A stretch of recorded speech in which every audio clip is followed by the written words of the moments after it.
Tom voit un garçon jouant dans la rue, mais quand il voit son jouet, il prend une décision choquante. François Dupont écrasa le frein de la Peugeot noire lorsque ses yeux captèrent quelque chose qui fit battre son cœur plus vite. Là, assis sur le trottoir d'une rue modeste du quartier La Courneuve, à Paris, se trouvait un garçon vêtu d'un imperméable jaune, complètement absorbé par son jeu. Mais ce n'était pas n'importe quel jeu. L'enfant tenait délicatement dans ses mains un petit bateau en bois, le faisant tourner en cercle sur une flaque d'eau formée par la pluie du matin. François resta paralysé. Ce petit bateau était pratiquement identique à celui qu'il avait sculpté de ses propres mains 20 ans auparavant, quand il rêvait encore d'être un père présent et dévoué. La même forme arrondie, la même voile improvisée, les mêmes détails soignés sur le bois. L'homme d'affaires coupa le moteur et sortit de la voiture, ses chaussures italiennes touchant l'asphalte mouillé de la banlieue. Lui qui traversait habituellement cette région seulement comme un passage obligé pour se rendre à l'aéroport, se trouvait maintenant hypnotisé par un garçon et son jouet. « Bonjour, monsieur », dit le garçon, levant des yeux bruns et curieux. Il ne montrait aucune peur, seulement la naturelle typique des enfants. « Vous aimez mon bateau ?» François s'accroupit à côté de l'enfant, observant de plus près la petite embarcation. La ressemblance avec celle qu'il avait faite pour son propre fils, Thomas, il y a si longtemps, était vraiment frappante. « Il est très beau », répondit François, la voix légèrement étranglée. « Où l'as-tu eu ?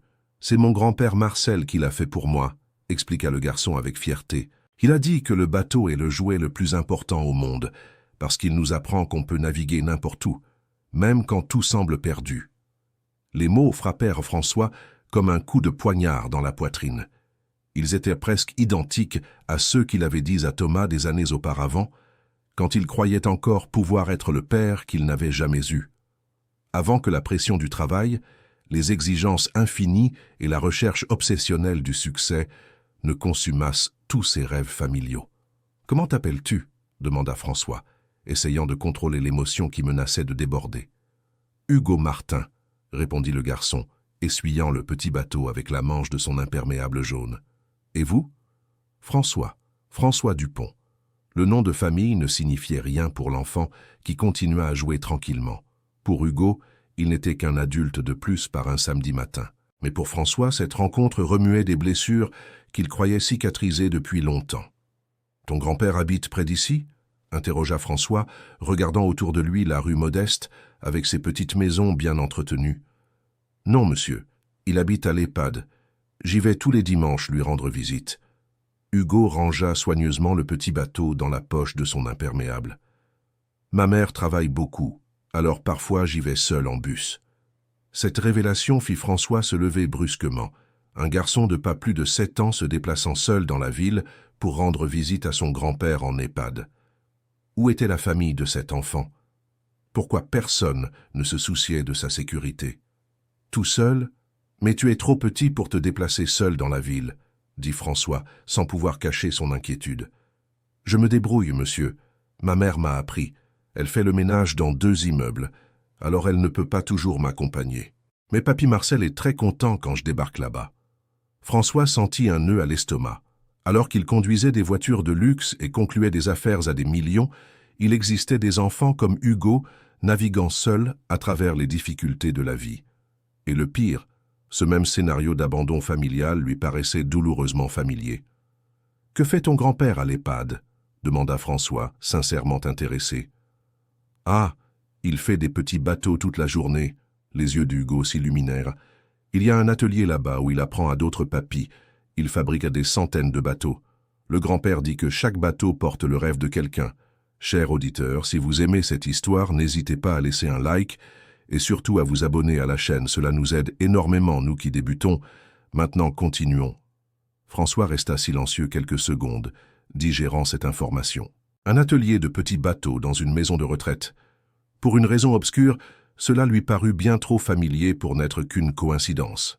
« Dans quelle maison de retraite vit ton grand-père, Hugo ?»« À la résidence du Soleil, là-bas, dans le quartier nord. Vous connaissez ?» Le monde de François s'arrêta. Résidence du Soleil, la même maison de retraite où il avait placé son propre père, Henri Dupont, 5 ans plus tôt. Le même endroit qu'il évitait de visiter, trouvant toujours des excuses liées au travail. le même lieu où il avait laissé son père dépérir dans la solitude, tandis qu'il bâtissait son empire entrepreneurial. « Je connais en effet, » murmura François, la voix presque inaudible. « Trop bien. Alors vous avez dû voir mon grand-père, c'est le plus dynamique de là-bas.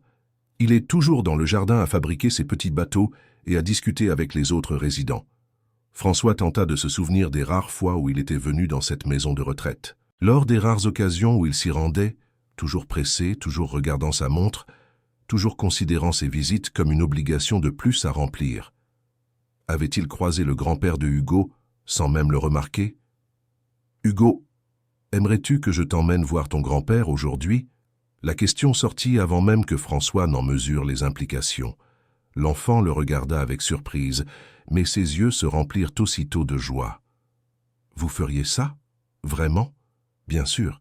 Ma voiture est confortable et nous y serons en un rien de temps. » Hugo hésita un instant, se rappelant les conseils de sa mère sur le fait de ne pas accepter les lifts d'inconnus. Mais il y avait quelque chose dans le regard de François qui inspirait confiance. Peut-être était-ce la tristesse qu'il devinait derrière le costume coûteux et les manières polissées.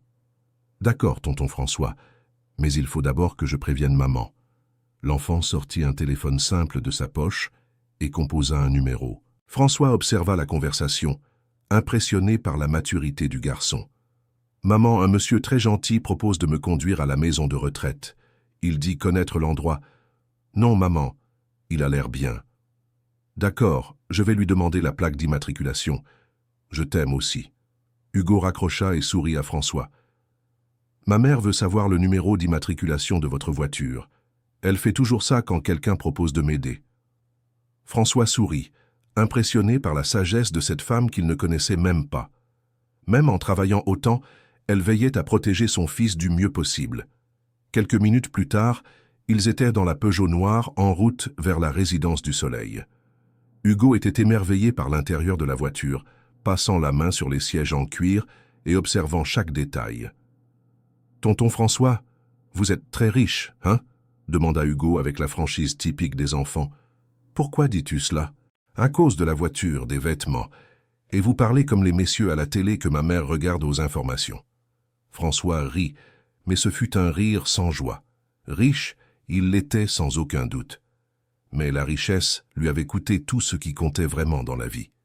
Et qu'est-ce qui compte le plus dans la vie, Hugo? L'argent ou la famille? Le garçon n'eut même pas besoin de réfléchir. La famille, bien sûr. L'argent, on peut en gagner et en perdre, mais la famille, c'est pour toujours. C'est en tout cas ce que dit toujours ma mère. Ta mère est très sage. Oh oui, elle dit que même si on n'est que tous les deux, on est une famille complète. Et qu'avec papy, on est 3. La famille, ce n'est pas une question de nombre, c'est une question d'amour. François avala sa salive. À 45 ans, il apprenait les leçons de la vie d'un enfant de 7 ans. Quand était la dernière fois qu'il avait parlé d'amour? Quand était la dernière fois qu'il avait ressenti de l'amour pour quelqu'un ou reçu de l'amour? La circulation était dense, ce qui laissa le temps pour une conversation plus profonde. Hugo a raconté la routine de sa mère, Julie, qui se levait à 5 heures du matin tous les jours pour travailler. Comment ils économisèrent des pièces pour acheter des cadeaux simples pour leur grand-père. Les dimanches qu'ils passaient ensemble dans la maison de retraite, à écouter les histoires du vieux menuisier à la retraite. « Mon grand-père dit toujours qu'il a eu une très belle vie », raconta Hugo en jouant avec le petit bateau sur ses genoux. Il était menuisier et fabriquait de beaux meubles. Mais ce dont il aime le plus se souvenir, ce sont les petits bateaux qu'il faisait pour les enfants du quartier quand il était plus jeune. Et sa famille? Où sont ses enfants? Hugo resta silencieux un moment, une ombre passant sur son visage d'enfant. Il n'aime pas trop en parler. Ah, je crois qu'ils se sont disputés il y a très longtemps. Maman dit que parfois les familles se séparent pour des bêtises, mais qu'on peut toujours arranger les choses si les gens le veulent vraiment. François serra le volant plus fort.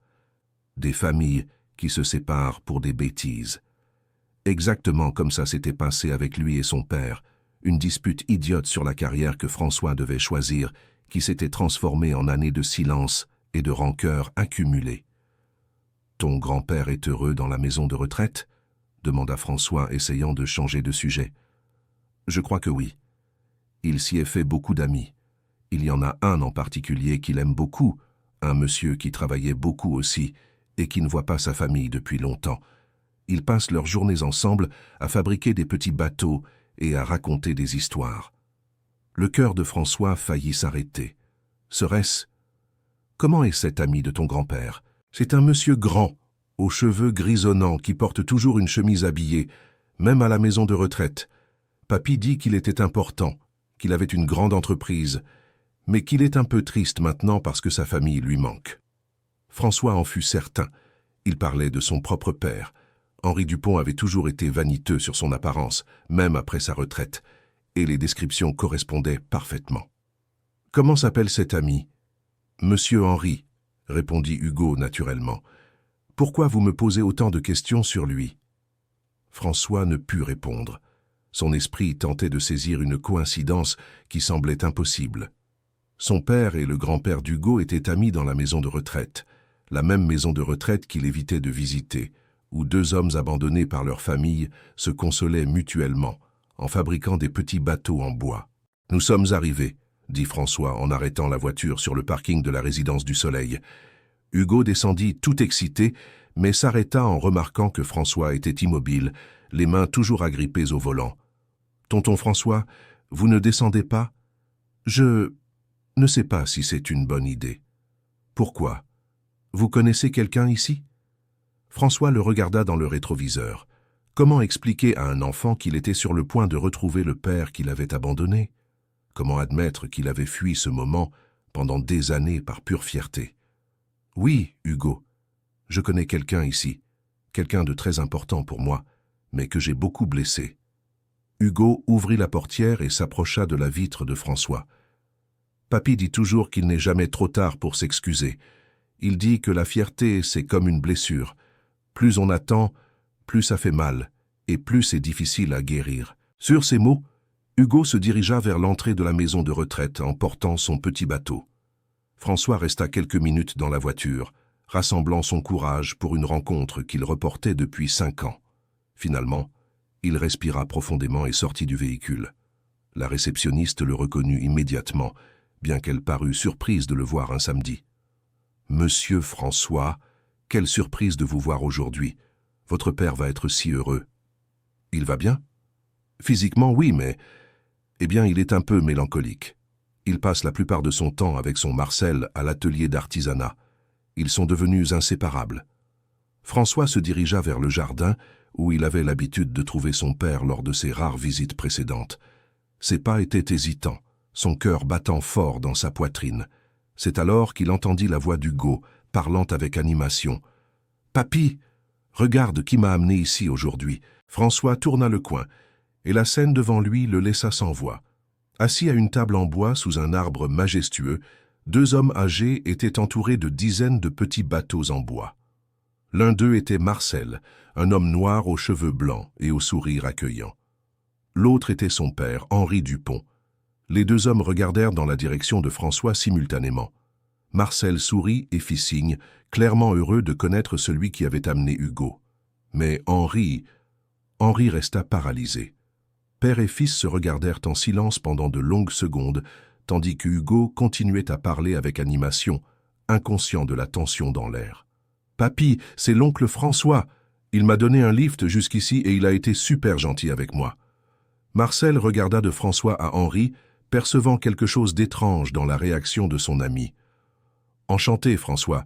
Je suis Marcel, le grand-père d'Hugo. Toute gentillesse envers mon petit-fils, je la remercie du fond du cœur. » « Le plaisir est pour moi, monsieur Marcel. » François s'approcha de la table, évitant toujours le regard de son père. C'est alors qu'Henri prit enfin la parole, la voix tremblante d'émotion. « François, mon fils. » Hugo ouvrit de grands yeux, regardant l'un puis l'autre. « Vous êtes père et fils ? Monsieur Henri est votre père, oncle François ? » « Oui, Hugo, » dit François, regardant enfin son père. « Seulement, ça fait longtemps qu'on ne se parle plus. » « Pourquoi ?» demanda Hugo avec l'innocence typique des enfants. Marcel tira son petit-fils par le bras. « Viens ici, champion. On va faire un tour dans le jardin pour qu'ils puissent parler, d'accord ?» Mais Hugo résista. « Non, papy, ils doivent faire la paix maintenant. Vous-même avez dit que la vie est trop courte pour garder rancune. » Et sans plus de cérémonie, Le garçon poussa une chaise près de la table et força pratiquement François à s'asseoir à côté de son père. « Voilà. Maintenant, vous allez parler et régler cette situation. Papy et moi, on va rester juste ici, à faire des petits bateaux jusqu'à ce que vous ayez fini. » François regarda le fils qu'il n'avait pas vu depuis 5 ans. Henri était plus maigre, plus fragile, mais ses yeux avaient toujours la même intensité. « Papa, je... » « François, tu n'as rien à dire, » l'interrompit Henri. « Je sais que j'ai été très dur avec toi à l'époque. Je sais que j'ai essayé de te forcer à suivre un chemin qui n'était pas le tien. Mais moi aussi, j'ai été trop orgueilleux. J'aurais pu vous chercher avant, j'aurais pu... On a tous les deux fait des erreurs, mon fils. Moi en tant que père, toi en tant que fils. Mais ce qui importe, c'est que tu sois là maintenant. » François remarqua les dizaines de petits bateaux éparpillés sur la table. Tous faits avec soin, tous uniques, mais suivant le même modèle de base qu'il avait appris avec son père dans son enfance. « Vous continuez à faire des petits bateaux, » observa François en prenant un. « Tous les jours. Marcel m'a appris une nouvelle technique, et maintenant on les fait ensemble. C'est ce qui nous occupe et nous rend moins seuls. » Le mot « seul » frappa François comme une gifle. Son père, à 72 ans, se liant d'amitié avec un autre vieil homme abandonné par sa famille, essayant de combler le vide laissé par ses enfants absents. « Papa, je suis désolé d'avoir mis autant de temps à venir ici. Je suis désolé de vous avoir laissé seul. » Henri prit la main de son fils, ses mains ridées contrastant avec les mains bien soignées de François. « Tu ne m'as pas laissé seul, mon fils. Tu étais occupé à construire ta vie, à réaliser tes rêves. Moi qui n'ai pas su comprendre ça à l'époque. Mais vous aviez raison sur certaines choses. Je me suis perdu en chemin. J'ai mis le travail au-dessus de tout, et j'ai fini par perdre ce qui comptait vraiment. » C'est alors que Hugo s'approcha à nouveau, portant un petit bateau différent des autres. Celui-ci était en bois plus foncé et avait des détails plus élaborés.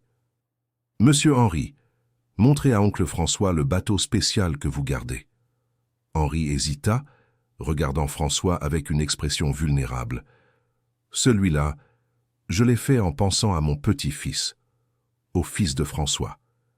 Je n'ai jamais connu Thomas, mais j'ai toujours rêvé de lui offrir un cadeau. » François sentit ses yeux se remplir de larmes. Thomas, son fils de 20 ans, qu'il avait lui aussi perdu au milieu des disputes du divorce et de la course effrénée de la vie professionnelle. « Monsieur, vous vous souvenez de Thomas ? » « Bien sûr que je m'en souviens. C'est mon petit-fils. Je sais qu'il doit être grand maintenant. Ce doit être un jeune homme beau et intelligent comme son père. » François baissa la tête, saisi par la honte. Comment pourrait-il dire à son père qu'il avait lui aussi perdu contact avec son propre fils, que Thomas le considérait comme un étranger, quelqu'un qui apparaissait seulement pour payer la pension et remplir des obligations judiciaires. Marcel, qui observait tout avec sagesse, s'approcha et posa la main sur l'épaule de François. « Tu sais une chose, François ? Henri parle de Thomas tous les jours. Il garde des coupures de journaux sur ton entreprise, en espérant toujours qu'il y ait aussi des nouvelles de la famille. Je ne suis pas un bon père, admit François, la voix brisée, ni un bon fils. J'ai construit une entreprise à succès, mais j'ai complètement échoué en tant que personne. » Hugo, qui avait tout écouté, s'approcha et grimpa sur les genoux de François. « Oncle François, vous savez quelle est la chose la plus cool des petits bateaux ?» François le regarda à travers ses larmes, attendant la réponse. « C'est qu'ils flottent toujours. Peu importe combien de fois ils coulent, on peut toujours les sortir de l'eau et les faire flotter à nouveau. » La simplicité de la métaphore frappa François avec une force dévastatrice. Combien de fois avait-il coulé dans ses relations familiales ? Combien d'occasions de flotter à nouveau avait-il gaspillé par orgueil et par peur ? « Hugo a raison, » dit Henri en prenant le petit bateau spécial. « Il n'est jamais trop tard pour recommencer, pour réparer ce qui a été brisé. Mais et si c'est trop tard ? Et si Thomas ne veut pas me pardonner ? Et s'il s'est déjà créé une vie où je ne manque pas ?» Marcel rit doucement, un rire plein de sagesse. « François, mon fils, as-tu déjà pris le temps de penser que peut-être Thomas t'attend autant que tu devrais l'attendre ? Comment ça ? Les pères et les fils sont comme deux petits bateaux naviguant sur la même rivière. Parfois, l'un s'éloigne de l'autre à cause du courant, mais la rivière reste la même. Il suffit que l'un décide de ramer vers l'autre pour qu'ils se retrouvent à nouveau. François resta silencieux, absorbant les paroles de l'homme sage. Hugo était toujours sur ses genoux, jouant distraitement avec un des petits bateaux. « Vous voulez savoir une chose ?» dit Hugo soudainement. « Je crois que l'oncle François et Thomas ont besoin de construire un petit bateau ensemble, comme Papy et ton Henri le font. »« C'est une excellente idée, champion, » approuva Marcel. « Et si nous commencions tout de suite ? Nous avons du bois, des outils et du temps à revendre. » François regarda son père, qui se levait déjà avec enthousiasme. « Qu'en dis-tu, mon fils ? Tu acceptes de faire un petit bateau avec ton père ?» C'était une question simple, mais chargée de symbolisme. François savait que construire ce petit bateau serait bien plus qu'une activité artisanale. Ce serait une façon de reconstruire des ponts depuis longtemps brisés. « J'accepte, papa, mais seulement si vous m'apprenez bien. Ça fait longtemps que je n'ai pas travaillé de mes mains. » Cher auditeur, si vous aimez l'histoire, n'hésitez pas à laisser un like et surtout à vous abonner à la chaîne. Cela nous aide beaucoup, nous qui débutons. Maintenant, continuons. Et ainsi commença l'après-midi la plus transformatrice de la vie de François. Pendant les heures qui suivirent, il se permit d'être simplement un fils apprenant de son père et un possible futur grand-père jouant avec Hugo. Ses mains, habituées seulement à signer des contrats et à taper des emails, façonnaient maintenant le bois avec délicatesse. Marcel et Henri travaillaient en parfaite harmonie, deux maîtres artisans qui avaient trouvé dans l'amitié un soulagement à leur solitude respective. Hugo circulait entre tous, posant des questions, donnant son avis, et maintenant l'ambiance toujours détendue. « Oncle François, quand vous aurez terminé ce petit bateau, vous allez le donner à qui ?» demanda Hugo tout en observant François poncer soigneusement le bois. « Je ne sais pas encore, Hugo. Peut-être que je le donnerai à Thomas. » « Qui est Thomas déjà ?»« C'est mon fils. Il avait ton âge quand j'ai fait le dernier petit bateau pour lui. Et pourquoi vous ne vous parlez plus ?» La question directe d'Hugo fit arrêter le travail à François. Comment expliquer à un enfant la complexité des relations entre adultes? Comment parler de divorce, de rancœur, d'orgueil blessé et d'opportunités perdues? Parfois, Hugo, les adultes deviennent très occupés par d'autres choses et finissent par oublier ce qui est le plus important. Comme vous avez fait avec votre père ? Comme j'ai fait avec mon père, confirma François en regardant Henri avec tristesse. Hugo resta pensif quelques instants, puis eut une idée qui illumina son visage. « Oncle François, pourquoi vous n'appelez pas Thomas et vous l'invitez à venir ici faire des petits bateaux avec nous ?» La suggestion d'Hugo était à la fois évidente et terrifiante. François n'avait pas parlé à Thomas depuis plus d'1 an. Leur seule communication passait par des avocats ou de courts messages à propos de questions financières. « Je ne sais pas s'il voudra venir, Hugo. Nous nous sommes disputés il y a longtemps. »« Mais vous ne saurez pas si vous n'essayez pas, » insista le garçon. « Papy dit toujours qu'on ne doit pas avoir peur d'entendre « non », parce que parfois la personne avait aussi envie de dire « oui ». Marcel s'approcha souriant fièrement de son petit-fils. « Ce garçon est plus sage que bien des adultes. François, Hugo a raison. Qu'avez-vous à perdre en essayant ?»« Tout, » répondit François honnêtement. « Si Thomas me rejette encore, je ne sais pas si je pourrai le supporter. » Henri arrêta de travailler et s'approcha de son fils. « François, tu sais quelle a été ma plus grande erreur en tant que père ?» François secoua la tête négativement. « Ça a été d'avoir peur de montrer ma vulnérabilité.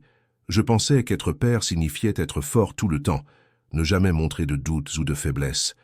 Cela a créé une barrière entre nous qui a mis des années à être brisée. Et qu'est-ce que cela a à voir avec Thomas ? Tout à voir. Si tu appelles ton fils en montrant tes faiblesses, tes peurs, ta vulnérabilité, peut-être qu'il réalisera que tu es humain comme lui, que toi aussi tu fais des erreurs, que toi aussi tu as des regrets, que toi aussi tu souffres. » François prit son téléphone, les mains tremblant légèrement. Il trouva le numéro de Thomas dans son répertoire et resta à regarder l'écran pendant de longues minutes. « Allez, oncle François, » encouragea Hugo. « Dites-lui qu'il y a un atelier de petits bateaux ici et que ce serait vraiment chouette s'il venait. » Le cœur battant la chamade, François appuya sur le bouton d'appel. Le téléphone sonna 1, 2, 3 fois. François se préparait déjà à laisser un message sur le répondeur quand il entendit la voix de son fils. « Papa !» Le mot « papa » sonna étrange et formel sur les lèvres de Thomas, mais cela réchauffa tout de même le cœur de François. « Salut Thomas, comment vas-tu » Je vais... Bien. Et vous? Je suis à la maison de retraite pour rendre visite à ton grand-père. Oui, papy Henri. Et il se passe quelque chose de très spécial ici que j'aimerais partager avec toi. Il y eut une longue pause à l'autre bout du fil. François pouvait entendre la respiration de son fils comme s'il digérait l'information. Vous rendez visite à papy? Oui. Pour la première fois en 5 ans, je suis ici, et j'ai découvert qu'il passe ses journées à faire des petits bateaux en bois, comme ceux que je faisais pour toi quand tu étais petit. Je me souviens des petits bateaux. La voix de Thomas devint plus douce. J'en ai encore un, rangé sur mon bureau. François dut s'éloigner du téléphone un instant pour ne pas pleurer devant tout le monde. Thomas, je sais que je n'ai pas le droit de te demander quoi que ce soit, mais aimerais-tu venir ici?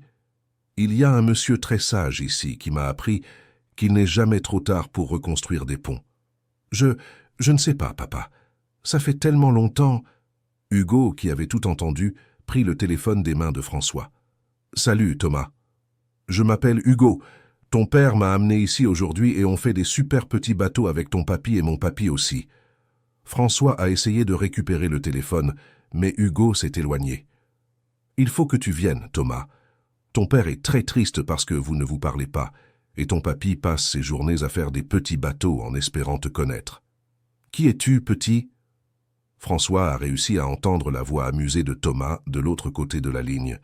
Je suis l'ami de ton père et de ton papy. Et maintenant, je vais être ton ami aussi. Tu viens? François a finalement réussi à récupérer le téléphone, mourant de honte. Désolé, Thomas. Hugo est très spontané. Non, papa, il a raison. J'aimerais rencontrer ce Hugo. Et j'aimerais aussi voir papy. Et peut-être qu'on pourrait discuter un peu aussi. Tu viendrais vraiment? Oui, je viens. Je peux être là dans 1 heure. C'est à la résidence du Soleil, n'est-ce pas? Oui, c'est ça. Thomas, Je sais, papa. J'ai aussi beaucoup de choses à te dire. À tout à l'heure. François a raccroché et est resté immobile, digérant ce qui venait de se passer. En une matinée, il avait retrouvé son père, s'était lié d'amitié avec un garçon de 7 ans, et avait réussi à parler à son fils après plus d'1 an de silence. Alors, demanda Henri avec impatience. Il vient. Thomas va venir te rencontrer. Le visage d'Henri s'est illuminé d'une manière que François n'avait pas vue depuis des décennies. Hugo a sauté de joie, battant des mains. « Je vais rencontrer Thomas. Je vais rencontrer Thomas. » Marcel a serré son ami dans ses bras, sachant combien ce moment comptait pour lui. « Henri, mon frère, tu vas rencontrer ton petit-fils. »« Après 20 ans, » murmura Henri les yeux embués. « Marcel, est-ce qu'il va m'apprécier? Est-ce qu'il va m'accepter? » « Bien sûr que oui, » répondit Hugo. « Tout le monde aime ton Henri. C'est le papy le plus cool du monde. » François a observé l'anxiété de son père et a réalisé qu'elle était identique à la sienne. Ils étaient tous deux nerveux à l'idée des retrouvailles, tous deux avaient peur du rejet, tous deux portaient des années de rancune et de nostalgie. « Papa, qu'aimerais-tu dire à Thomas quand il arrivera ?» Henri réfléchit quelques instants, ses mains continuant à travailler le bois automatiquement. « J'aimerais m'excuser de ne pas avoir été présent dans sa vie. J'aimerais lui dire que je pense à lui tous les jours. Et j'aimerais lui demander s'il me donnerait une chance d'être le grand-père que je n'ai jamais pu être. »« Je pense qu'il le fera, » dit François. « Thomas a toujours été un garçon sensible, et s'il a gardé le petit bateau que je lui ai fabriqué, c'est que les liens familiaux comptent encore pour lui. » L'heure suivante passa rapidement. François, Henri et Marcel travaillèrent ensemble pour finir quelques petits bateaux, tandis qu'Hugo courait dans le jardin, trop excité pour rester en place. Il s'était officiellement autoproclamé maître de cérémonie des retrouvailles familiales.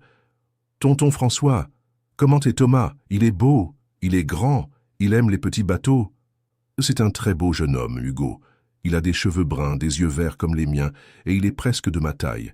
Et oui, il a toujours aimé les petits bateaux. »« Et il va m'aimer ?» François sourit, se rappelant la facilité avec laquelle Thomas avait parlé à Hugo au téléphone. « Je suis sûr que vous serez de grands amis. » Quelques minutes avant l'heure prévue, François vit un grand jeune homme marcher dans le jardin de la résidence, regardant autour de lui comme s'il cherchait quelqu'un. C'était Thomas. 20 ans, un jeune homme. Mais François parvint encore à voir en lui le garçon qui faisait des petits bateaux sur le balcon de la maison. « C'est lui, » murmura François à son père. Henri se leva de sa chaise, les mains légèrement tremblantes. 20 ans à attendre ce moment. Hugo fut le premier à courir vers Thomas. « Thomas, Thomas, je suis Hugo !» Thomas s'arrêta et sourit en voyant le garçon au gilet jaune courir vers lui. Quand Hugo s'est approché, Thomas s'est baissé pour se mettre à la hauteur de l'enfant. « Salut Hugo, alors c'est toi mon nouvel ami qui m'a téléphoné ?»« Oui, c'est moi. Et maintenant tu vas rencontrer ton papy et faire des petits bateaux avec nous. » Thomas a regardé par-dessus la tête d'Hugo et a vu François et Henri s'approcher lentement. Le jeune homme s'est relevé, visiblement nerveux, mais avec un sourire hésitant sur le visage. « Salut, papa. Salut, mon fils. » Ils sont restés à se regarder pendant quelques secondes, 20 ans de distance émotionnelle créant une barrière invisible entre eux. C'est Hugo qui a brisé le moment de tension. « Allez, vous restez là comme ça. Viens vite rencontrer ton papy, Thomas. » Hugo a tiré Thomas par la main vers Henri. Le grand-père et le petit-fils se sont regardés face à face pour la première fois. « Thomas, » a dit Henri, la voix étranglée, « tu es encore plus beau que je ne l'imaginais. » « Papy !» Thomas a tendu la main, mais Henri l'a ignoré et l'a serré fort dans ses bras. « Désolé pour toutes ces années perdues, mon petit-fils. Désolé de ne pas avoir été présent dans ta vie. » Thomas a rendu l'étreinte et François a vu les larmes couler sur le visage de son fils. « Tu m'as manqué aussi, papy.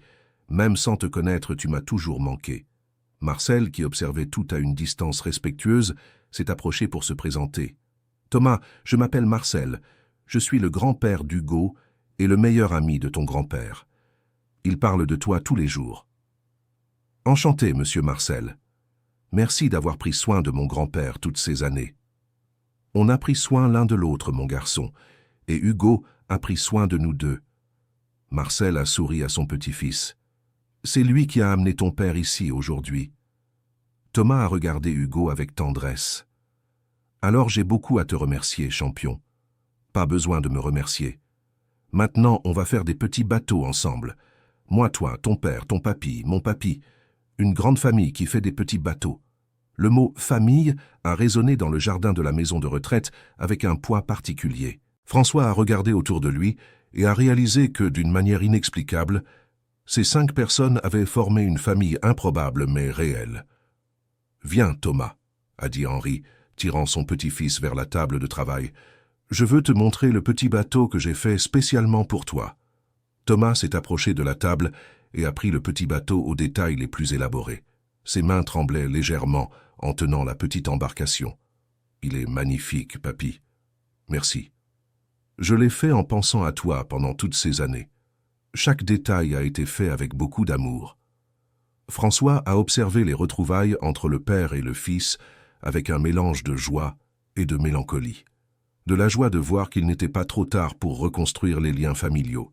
De la mélancolie en réalisant combien d'années avaient été perdues à cause de l'orgueil et de la rancœur. « Papa » Thomas s'est approché de François. « J'ai aussi beaucoup de choses à te dire. Je sais, mon fils. Mais d'abord, et si on faisait un petit bateau ensemble? Comme au bon vieux temps. » Thomas a souri, un sourire authentique que François n'avait pas vu depuis des années. Comme au bon vieux temps. Et ainsi, le père, le fils, le grand-père et les nouveaux amis Marcel et Hugo ont passé le reste de l'après-midi à construire des petits bateaux et à reconstruire des relations. Les conversations coulaient naturellement, interrompues seulement par les remarques pleines d'esprit d'Hugo et les histoires drôles de Marcel. François a découvert que Thomas était à la faculté d'architecture, qu'il avait une petite amie, qu'il aimait la musique et qu'il avait hérité du goût pour la menuiserie de son grand-père, même sans avoir jamais vécu avec lui. Thomas a découvert que son père repensait à ses priorités dans la vie et qu'il avait réalisé la valeur de la famille. Henri a découvert qu'il avait un petit-fils merveilleux, intelligent et sensible, qui était prêt à pardonner les années d'absence en échange d'une chance de construire une relation vraie. « Papy, » a dit Thomas pendant une pause dans le travail, « est-ce que tu aimerais rencontrer ma petite amie et peut-être donner ton avis sur les meubles que je dessine pour mon appartement ?» Les yeux d'Henri se sont remplis de larmes de joie. « J'adorerais, mon petit-fils. J'adorerais rencontrer ta petite amie et t'aider dans tes projets. » Et papa, Thomas se tourna vers François, « J'aimerais que nous recommencions à nous parler régulièrement. Pas besoin que ce soit tous les jours, mais nos conversations me manquent. Elles me manquent aussi, mon fils, et je promets que cette fois je ne laisserai pas le travail entraver notre relation. Hugo, qui avait tout écouté, applaudit avec enthousiasme. Maintenant, oui, maintenant vous êtes devenus une vraie famille. Marcel rit de la spontanéité de son petit-fils. Hugo, ils ont toujours été une famille. Ils s'étaient juste perdus de vue pendant un moment. Comme des petits bateaux dans la tempête ? Demanda Hugo. Exactement comme des petits bateaux dans la tempête, confirma Marcel. Mais maintenant ils ont trouvé le port sûr. Quand la nuit commença à tomber, le moment des adieux arriva. François proposa de raccompagner Thomas chez lui et aussi de ramener Hugo et Marcel à leur domicile. « Papy Marcel, vous pouvez venir à la maison dimanche ?» demanda Hugo. « Ma mère fait des pâtes délicieuses. Bien sûr, champion, j'adorerais rencontrer ta mère. Et toi, Papy Henri, tu es aussi invité, » dit Thomas. « Je veux te présenter Chloé, ma petite amie. Ce sera un plaisir, mon petit-fils. » Sur le chemin du retour, François réfléchit à toutes les coïncidences qui avaient conduit à cette journée transformatrice. S'il n'avait pas vu Hugo jouer sur le trottoir, s'il n'avait pas arrêté la voiture, si Hugo n'était pas le petit-fils de Marcel, si Marcel n'était pas l'ami de son père, si Hugo n'avait pas eu la sagesse d'un enfant pour briser les barrières entre des adultes fiers. « Hugo, » dit François en conduisant, « tu as sauvé ma famille aujourd'hui. » « Je n'ai rien sauvé, oncle François. Je vous ai juste aidé à vous retrouver, comme quand on perd un petit bateau sur le lac et qu'il faut que quelqu'un aille le chercher. Tu es très sage pour n'avoir que 7 ans. Ma mère dit toujours que les enfants voient des choses que les adultes ne voient pas, parce que les adultes s'inquiètent de bêtises, et les enfants veulent juste que tout le monde soit heureux. » François sourit, percevant la profonde vérité dans ces mots simples. Quand ils arrivèrent chez Hugo, une jeune femme apparut à la porte. C'était Julie, la mère du garçon. Une belle femme, aux traits fatigués, mais au regard déterminé.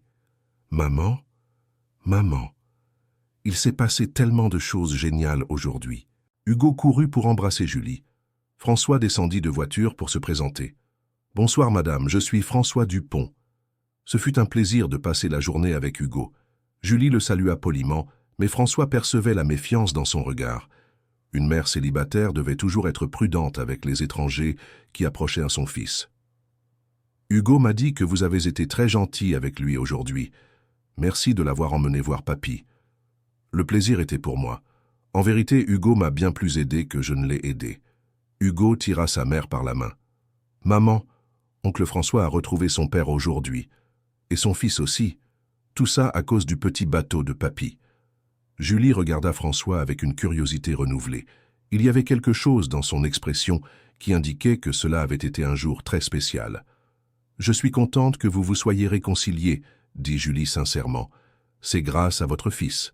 Il a une sagesse que beaucoup d'adultes aimeraient avoir. » Hugo courut à l'intérieur de la maison et revint avec une petite boîte. « Oncle François, ceci est pour vous souvenir d'aujourd'hui. » Dans la boîte se trouvait le petit bateau qu'Hugo tenait dans sa main quand François l'avait vu pour la première fois ce matin-là. « Hugo, je ne peux pas accepter. C'est ton petit bateau spécial. Mais maintenant, vous avez un nouveau petit bateau que vous avez fait avec votre père et votre fils. Celui-ci vous rappellera que vous pouvez toujours recommencer, peu importe combien de fois vous coulez. » François accepta le cadeau, les larmes aux yeux. Il serra Hugo fort contre lui, sachant que cet enfant spécial avait changé sa vie pour toujours. « Merci, Hugo, pour tout. »« De rien, oncle François. Maintenant, vous allez être heureux à nouveau. » Pendant le reste du trajet, François et Thomas discutèrent comme ils ne l'avaient pas fait depuis des années. Ils parlèrent de travail, de rêves, de regrets et de projets pour l'avenir. « Papa, je peux te poser une question ?»« Bien sûr, mon fils. Pourquoi t'es-tu arrêté en voiture quand tu as vu Hugo ce matin ?» François réfléchit quelques instants avant de répondre. « Tu sais, Thomas, je crois que c'était le petit bateau. Quand j'ai vu ce garçon jouer seul sur le trottoir avec un petit bateau identique à ceux que je fabriquais pour toi, c'était comme si le passé frappait à ma porte, me rappelant tout ce que j'avais perdu.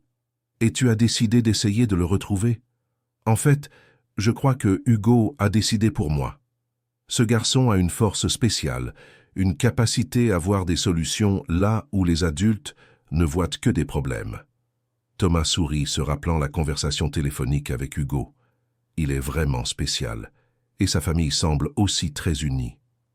C'est vrai, Julie a élevé seule un fils merveilleux, et Marcel est un homme sage qui est devenu le meilleur ami de ton grand-père. Papa, tu penses qu'on pourrait rendre visite à Papy toutes les semaines à partir de maintenant? J'aimerais beaucoup ça, Thomas, et je suis sûr que lui aussi. Et peut-être qu'on pourrait emmener Chloé de temps en temps. Elle va adorer rencontrer Papy. Il sera ému de faire la connaissance de ta petite amie. Quand ils arrivèrent à l'immeuble où Thomas vivait, le père et le fils s'embrassèrent pour la première fois depuis des années. Merci pour aujourd'hui, papa, de m'avoir appelé, de m'avoir invité. Ce fut un jour dont je me souviendrai pour toujours. Moi aussi, mon fils. Et Thomas, je t'aime.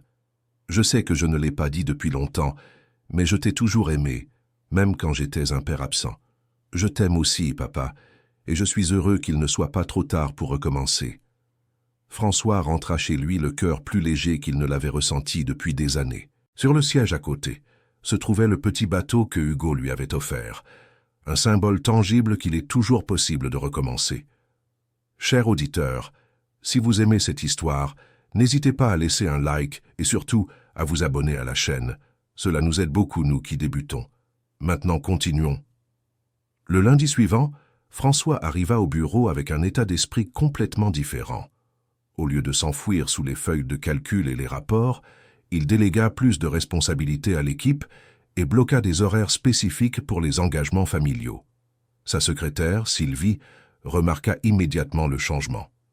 « Monsieur François, vous êtes différent aujourd'hui. Il s'est passé quelque chose ?»« Oui, Sylvie, j'ai retrouvé ma famille ce week-end. » François commença à rendre visite à son père, à la maison de retraite tous les mercredis et dimanches. Thomas l'accompagnait chaque fois que possible, et peu à peu la relation entre les trois générations se renforça. Hugo et Marcel devinrent des visiteurs fréquents de la maison de François.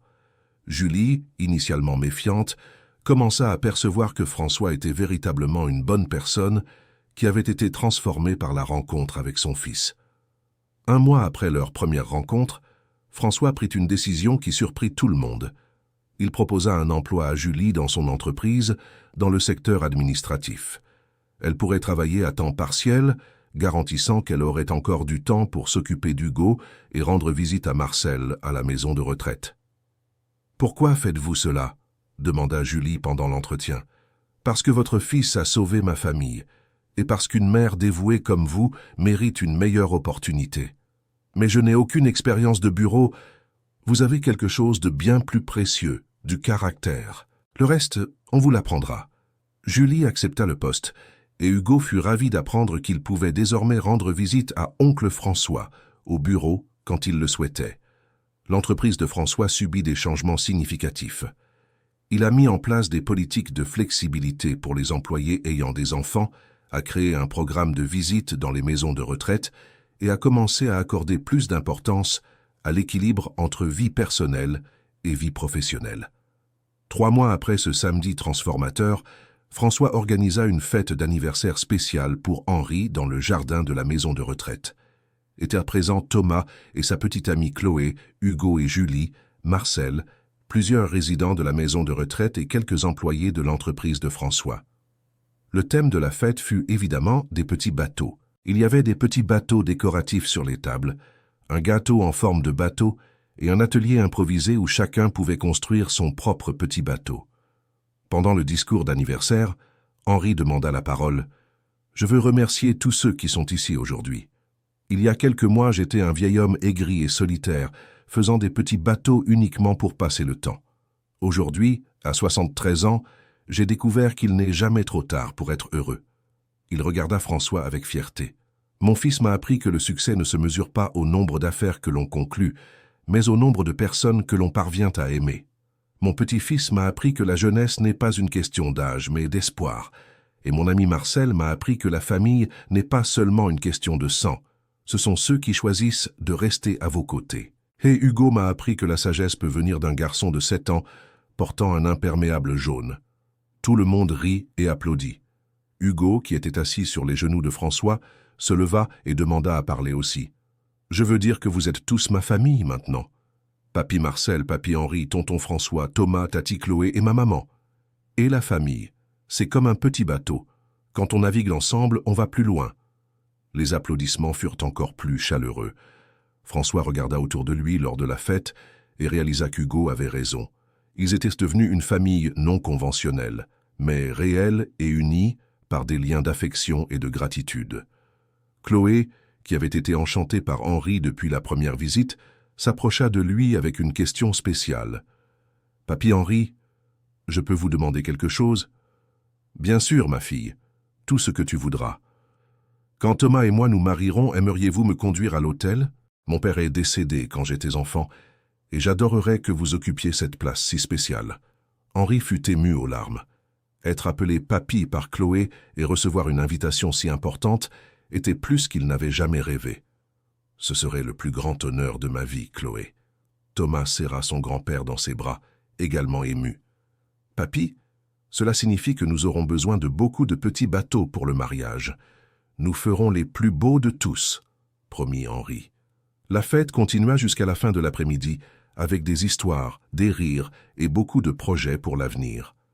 François réalisa que pour la première fois depuis des décennies, il était véritablement heureux. Non pas le bonheur superficiel qui vient du succès professionnel, mais le bonheur profond qui naît de relations authentiques. Quand la nuit commença à tomber, les gens commencèrent à se dire au revoir. Hugo, fatigué mais heureux, s'endormit sur les genoux de François pendant les dernières conversations. « Il t'a officiellement adopté », plaisanta Julie, observant son fils dormir paisiblement dans les bras de François. « En fait, je crois que c'est lui qui m'a adopté », répondit François, caressant les cheveux du garçon. « Il m'a offert en cadeau une famille que je pensais avoir perdue à jamais. Hugo a ce don. Il voit les qualités des gens et leur donne envie d'être meilleurs. Comment as-tu réussi à élever un garçon si spécial toute seule, Julie ?» Julie sourit, un sourire fatigué mais fier. « Je pense que c'est parce que je n'ai jamais essayé de l'élever seul. J'ai toujours eu l'aide de mon père, même s'il vivait dans la maison de retraite. Hugo a grandi en voyant combien il est important de prendre soin des personnes que l'on aime. Tu es une mère extraordinaire. Et tu es devenu un père extraordinaire aussi, François. Et un faux grand-père merveilleux. 6 mois s'étaient écoulés depuis cette première rencontre sur le trottoir. François avait complètement changé sa routine. Il ne travaillait plus que la semaine, réservant les week-ends à sa famille. Il avait appris à déléguer les responsabilités et découvert que l'entreprise fonctionnait mieux quand il ne tentait pas de contrôler chaque détail. Thomas avait obtenu son diplôme d'architecte et commençait à travailler dans une entreprise de design d'intérieur. Lui et Chloé s'étaient fiancés et prévoyaient un mariage pour l'année suivante. Henri avait emménagé dans un appartement près de la maison de retraite, mais continuait à rendre visite quotidiennement à Marcel. Tous deux avaient monté un petit atelier de bateaux à la maison, vendant leurs créations sur un marché artisanal local. Hugo avait grandi de quelques centimètres et gagnait encore en sagesse. Il restait le lien qui maintenait toute cette famille unie, toujours avec un mot de tendresse ou une observation perspicace au bon moment. Julie s'était parfaitement établie dans son travail et avait développé une amitié sincère avec François. Rien de romantique, juste l'amitié profonde entre deux personnes qui partageaient l'amour pour un enfant spécial. Un samedi matin, exactement 1 an après leur première rencontre, François rendit visite à Hugo et trouva le garçon jouant sur le même trottoir, avec la même cape jaune, un bateau à la main. « Salut, oncle François » dit Hugo en courant pour l'embrasser. « Salut, champion. Tu fais quoi ici ?»« J'attends. »« Tu attends quoi ?» Hugo pointa du doigt un homme qui marchait dans la rue, visiblement perdu et avec une expression triste sur le visage. « J'attends lui, » dit Hugo naturellement. François regarda l'homme et comprit qu'il s'agissait de quelqu'un traversant une difficulté. Ses vêtements étaient chers, mais il marchait comme s'il portait le poids du monde sur ses épaules. « Hugo, tu ne connais pas cet homme. »« Pas encore, » dit Hugo avec un sourire. « Mais je vais le connaître dans un moment. Il va s'arrêter quand il verra mon bateau, comme vous vous êtes arrêté l'année dernière. » François sourit, réalisant que Hugo avait appris une leçon très précieuse. Parfois, tout ce dont une personne a besoin, c'est d'un garçon avec un bateau et un cœur ouvert au monde. Et Hugo avait raison.